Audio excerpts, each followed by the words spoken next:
Got some festive themed lights going on today, and I was actually meant to buy a Santa hat for this video and completely forgot. So instead I went with the ugly Oh, I haven't even turned this on. I went with the ugly Christmas sweater instead, which does this too. Look at that. We are ready for the video. You might have a creative friend that shoots photo or video and you need a last minute gift idea for them. So I've got some things today to show you which are very useful, I use on a regular basis, and you might want to pick up as a last minute gift. Or you can just treat yourself and buy them too. So here is 5 ideas for Christmas gifts. Idea number 1 is a Leatherman. Now my wife got me this back for my birthday in October, and as well as being a knife and a mini saw, Phillips head screwdriver, flathead screwdriver, bottle opener, wire cutters. But by far the most useful thing that I've been using this for is the pliers, which pop out like that, which is actually quite nice, keeps them nice and pocketable. The most useful thing is removing these little thread adapters to change the size of a 1/4 inch thread to, I believe, a 3/8 inch thread. Because if you ever try to remove these with your fingers, they just spin. But now to have some pliers, you can grip it, twist it, and now it comes undone. Nice and easy. I guarantee you I'm not the only person out there who shoots photo and video that has to deal with the pain that these little things can be sometimes. So Leatherman, very, very useful. It's a knife and a multi-tool, but it also has those pliers, and if you like to fidget, and you can lock those in too, so. Leatherman. This is the Leatherman OHT, I believe. I'll pop a link down below for you. Next up is a light, actually, the Bowling P1 Vlogger light. Now I talked about this light earlier on in the year when I was sent it, and it's by far my favorite light that I've ever used. It's actually the light that you're seeing right there, the green one. One sec. So I've got it on a little Manfrotto plate right now, and yeah, I love this light. It's so convenient. It's an RGB light, clearly, so you can cycle through and change all your colors if you wanted to. Completely dimmable, and on the back it gives you a readout showing you exactly, oh look at that. That's Gerald Undone, look, that is. Some purple going on. Gives you a readout of everything, so your color temperature, a little HSI chart on there for reference if you're not too sure what color you need to go for. It has this great little mount on the side which you can attach to base plates, which I've got on right here. You can use it to stand up on a desk. I just love this light. Oh, it's frosted on the front too, so it does diffuse the light a little bit there as well. You can go to a 5600 Kelvin temperature of a light, so if you wanted to, in a pinch, you need some daylight, 5600 right there.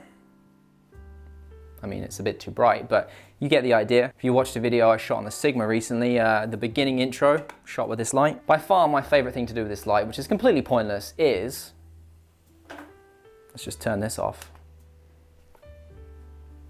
It's a full-on police light. Completely useless, but it's really fun.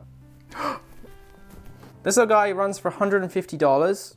Built-in battery, USB-C powered. I've talked enough about this before. I'll pop a link up there. But this is the light that I carry with me everywhere now. I've got a bunch of other ones too, but this is by far my favorite one. Let's just pop that back on. Does that look kind of how it was before? That's pretty similar, we'll go with that. Next up is a friction arm. Now, not specifically this one. This is a cheap knockoff one, but I'm using one right now, which I will flip to an angle and show you. But a friction arm can come in useful for so many things. It's basically 2 arms, which when it's loose, it's just floppy. And on each end, you have a 1/4 inch 20 thread, which you can size up if you want to. And I normally put one of these little small rig clamps on there as well. And then you can just literally mount it to anything you want in the world. Way more convenient than a GorillaPod sometimes. GorillaPods aren't always that grippy, they slip, they fall over, and these support quite a good amount of weight as well. So the one I'm actually talking about, which isn't this one, is a small rig one, and I believe it's like $12.99. These is one of those things where you don't really think you need it, and then when you get it, you start using it for a lot of things. So very, very useful. You can mount it to pretty much everything. If you want to shoot the underneath of your car with a GoPro, you can do that. If you want an interior scene of your car, you can, like I did, mount my A6400 to it. It's a bit shaky, but it works. I also tried mounting this to a GoPro chest mount with the A6400 for that weird first-person look. If you ever watch that Mitchell & Webb look, it really reminds me of Sir Digby Chicken Caesar. If any of you get that reference, I will be flabbergasted. But as I said, I'm actually using one right now. It's the most practical use I have for it, and it is to hold my monitor out. Actually, where's my phone? Let's just film it right here and I'll show you. Pop a little video on here. So you see, I've got this is an 11-inch one, so that's what she said. It goes all the way down, and then I have my monitor on the end, and that's that. So small rig, friction arm, incredibly useful. It's not $12.99, sorry, it's $15. Again, I'll pop a link down below for you. Next up is a recommendation from Done and Did It, and this is an L bracket. Now I've actually taken off, which is one of the nice things you can do with this, I've taken off the L portion there, which you typically use to shoot portrait.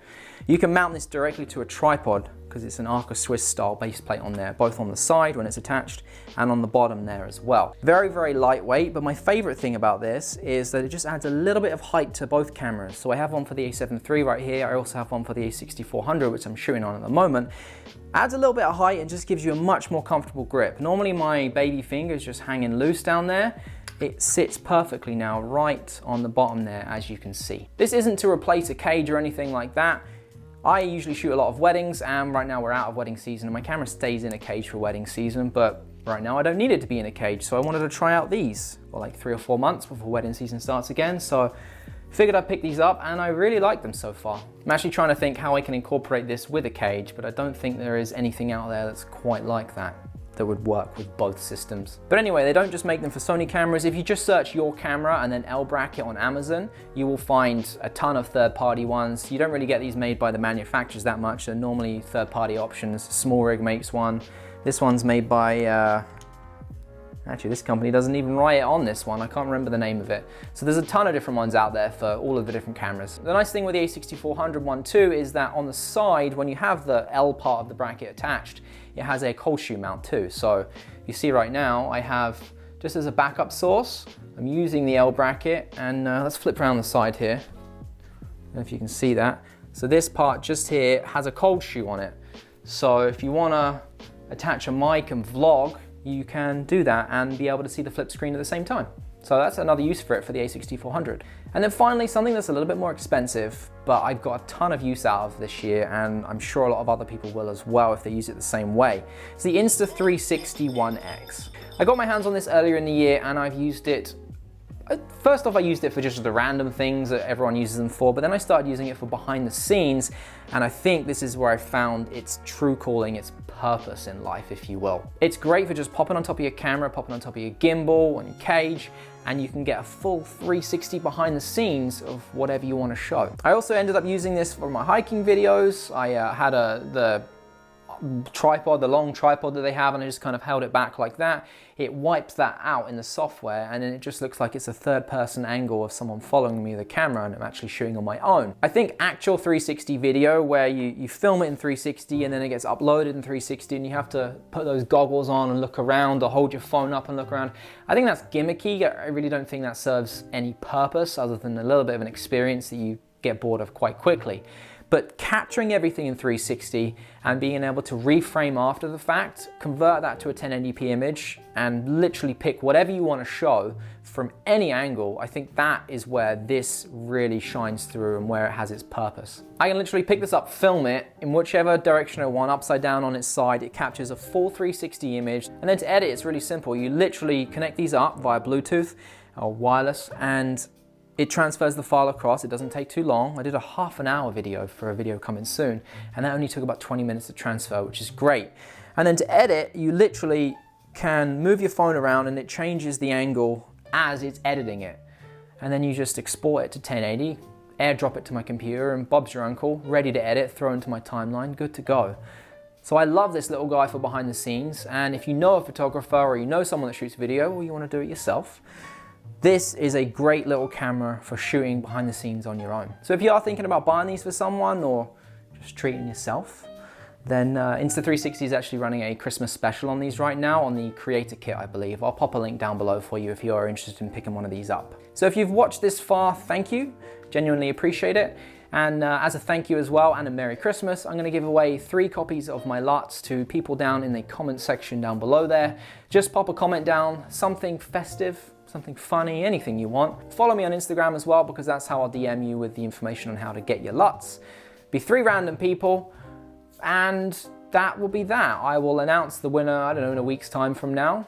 And yeah, Merry Christmas, Happy Holidays. If you're thinking of picking up anything I've talked about today, all the links are down below in the description box for you.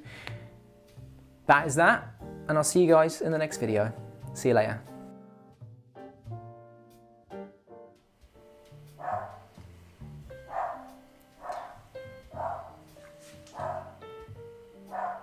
Whenever a dog goes by, my dog goes nuts.